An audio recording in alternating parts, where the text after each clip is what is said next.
शाम के 5 बजे थे। बारिश थोड़ी थम सी गई थी। मैंने उसके आगे पेन और कागज रखा और उसने अपने दिल की सारी बातें उस कागज में भर दी और नीचे लिखा, अगर जो तुम्हें मेरा प्रस्ताव मंजूर है तो मुझे नाके के मंदिर पर आकर मिलो। और वहीं साइड में छोटे से अक्षरों से लिखा, ली जिगी।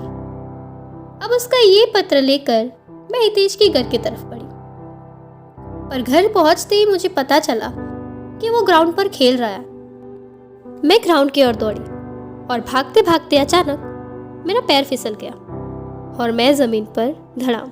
मेरे हाथ से चिट्ठी छूटकर गड्ढे में गिर गई। इससे पहले कि चिट्ठी गीली हो, मैंने उसे फटाफट उठाया, लेकिन फिर भी वो थोड़ी सी गीली हो गई थी। इससे पहले कि मैं देखूं कि चिट्ठी कहाँ से गीली हुई है और उसके गीली होने की वजह से उसमें लिखा हुआ कुछ मिटा तो नहीं, मेरे सामने हितेश आ गया और उसने मुझसे पूछा कि मैं ठीक तो हूँ। उसके सारे दोस्त मुझे देखकर हंसने लगे। हितेश ने अपने सारे दोस्तों को एंग्री लुक दिया। हितेश ने मेरी तरफ देखा और फिर मेरे हाथ में पकड़ी हुई चिट्ठी की तरफ। मैंने वो चिट्ठी बिना कुछ कहे उसकी तरफ बढ़ाई और वहां से चली गई। शाम के 7 बजे थे। जिगी मंदिर में अकेली खड़ी थी और मैं मंदिर की पीछे वाली खिड़की से उसे देख रही हूँ। किसी 12वीं के स्टूडेंट का रिजल्ट की एक रात पहले जो हाल होता है ना, हमारा भी वही हाल था उस दिन। अचानक से मंदिर के गेट के आगे एक साइकिल रुकी।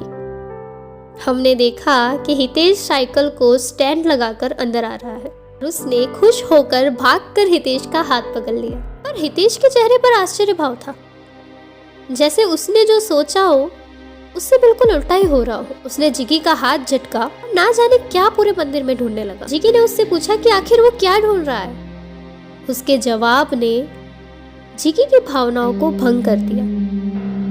उसने कहा, खुशी।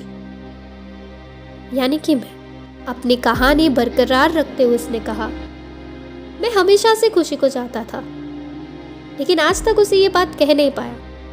अच्छा है उसी ने मुझे सामने से कह दिया। हितेश की कहानी का एक एक शब्द जिगी के दिल पर तीर बनकर चुभ रहा था। जिगी ने अपनी भरी हुई आंखों से मेरी तरफ देखा और फिर मुंह मोड़ लिया और वहां से चली गई। मैंने उसे आवाज लगाई, जिगी, और फिर वापस मंदिर के आगे आके उसे फिर से आवाज लगाई, लेकिन वो नहीं रुकी और वहां से चली गई। मैं बेसुध होकर वहां खड़ी थी। अचानक मेरे कंधे पर एक हाथ आया जो हितेश का था।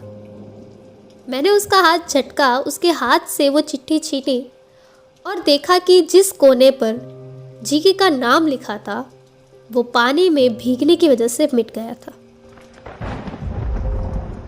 उस बात को 6 साल हो चुके, लेकिन आज तक ना ही जिगी ने मुझसे बात की, ना ही 5 साल पहले उस घर को छोड़ते वक्त उसने मुझे मुड़ के देखा था। 2014 से लेकर 2021 तक काफ़ी दोस्त आए मेरी ज़िंदगी में, लेकिन आज तक उसकी कमी मुझे खलती है।